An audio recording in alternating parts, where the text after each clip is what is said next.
Assalamualaikum warahmatullahi wabarakatuh. Pemirsa Gapai Kemuliaan yang dirahmati Allah. Perang antara Israel dan Hamas kembali pecah di jalur Gaza Palestina. Ribuan korban jiwa jatuh dan lebih dari sepekan kita disuguhkan pemandangan yang sungguh menguras emosi dan pikiran. Di tengah konflik puluhan tahun yang belum jelas ujung pangkalnya ini, sebagai sesama saudara muslim kita kerap merasa pilu karena mungkin belum bisa berbuat banyak. Lantas di tengah kondisi yang serba terbatas, apa yang harus kita upayakan untuk membantu saudara kita di sana? Hari ini kita akan membahas lebih dalam soal ini. Dan pemirsa, seperti biasa saya tidak sendiri. Sudah hadir bersama saya di studio ada gurunda kita semua, Kiai Haji Muhammad Faiz. Assalamualaikum Kiai. Waalaikumsalam warahmatullahi wabarakatuh. Apa kabar Kiai? Alhamdulillah baik. Alhamdulillahirabbil alamin. Baiklah pemirsa, bagi Anda yang memiliki pertanyaan, silahkan Anda bisa kirimkan pertanyaan Anda melalui nomor WhatsApp yang tertera di layar kaca. Anda juga berkesempatan untuk bertanya langsung kepada Kiai Faiz melalui sambungan Zoom yang nanti akan ditentukan oleh tim Gapai Kemuliaan. Nah itu dia Kiai, belakangan kita disuguhkan pemandangan yang sungguh memprihatinkan.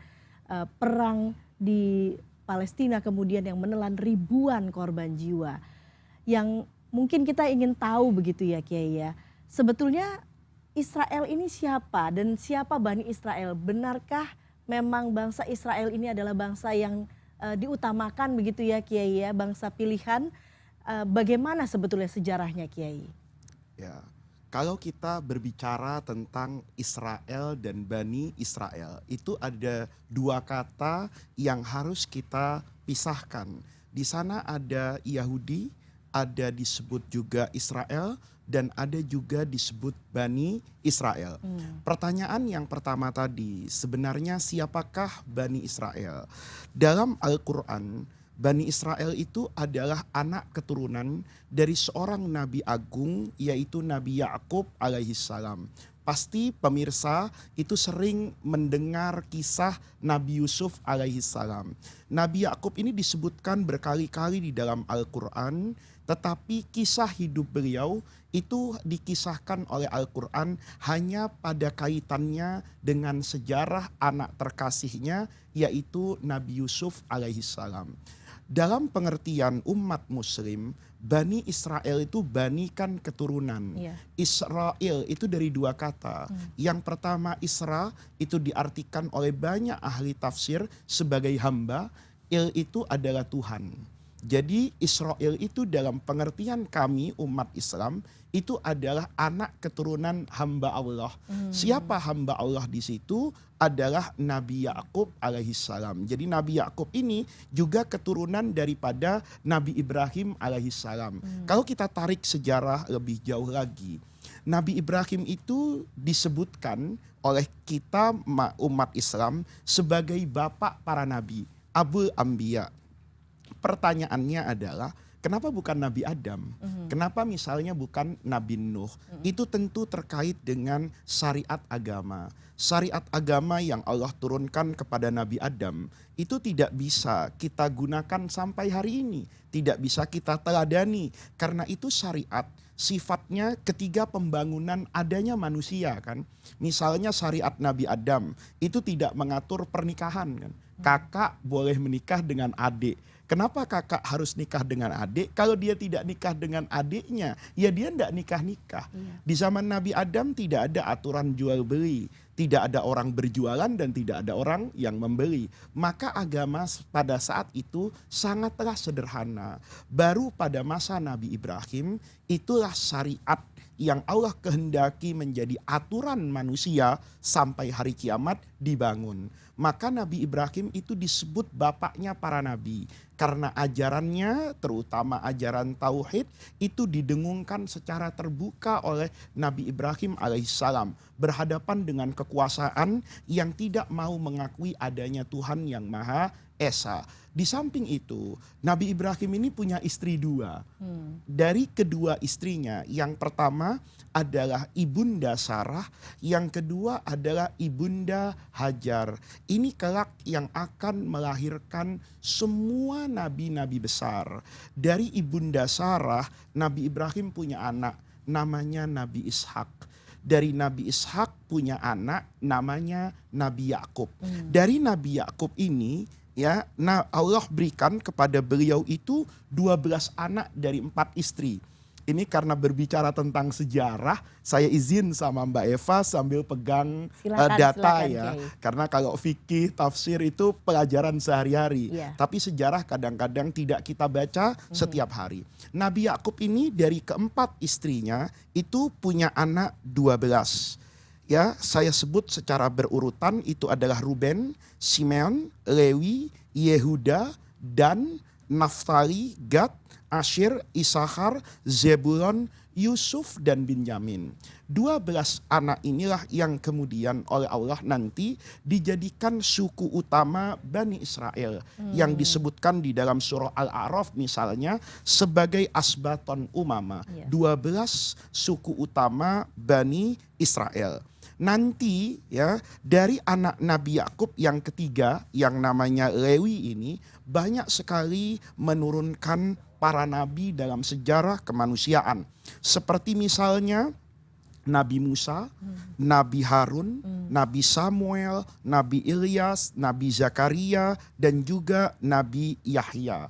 Nanti dari putranya yang bernama Yahuda, Nabi Yakub alaihissalam itu punya keturunan yang akan menjadi bukan saja nabi, bahkan juga raja. Seperti Nabi Daud, Nabi Sulaiman. Sementara putranya yang terkenal dengan ketampanannya, Nabi Yusuf ini, anak yang ke-11 ini, itu menurunkan Nabi Yusa, Nabi Ilyasa, ya, dan masih banyak lagi. Bahkan dalam sejarah ada yang menyatakan bahwa ibunda Maryam, perempuan suci yang melahirkan Nabi Isa alaihissalam, itu juga keturunan Lewi. Ada yang mengatakan itu keturunan Yahuda.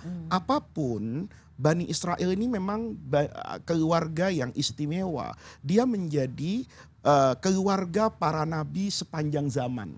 Sementara dari istri ibunda Hajar, Nabi Ibrahim itu punya anak hanya satu, Nabi Ismail kan. Dari keturunan Nabi Ismail itu tidak banyak yang dicatat. Bahkan saya belum pernah mendapatkan catatan ada keturunan Nabi Ismail yang menjadi nabi sampai nanti Rasulullah Shallallahu Alaihi Wasallam. Nah, ini adalah sejarah dan keistimewaan Bani Israel. Mereka adalah anak keturunan Nabi Agung. Mereka adalah keluarga yang dari keluarga ini banyak sekali Allah mengutus Nabi dan Rasul. Baik, kalau begitu apakah kemudian bangsa Yahudi ini termasuk dari keturunan Bani Israel juga begitu, Kiai? Nah, kalau berbicara tentang Yahudi hari ini, itu memang menarik.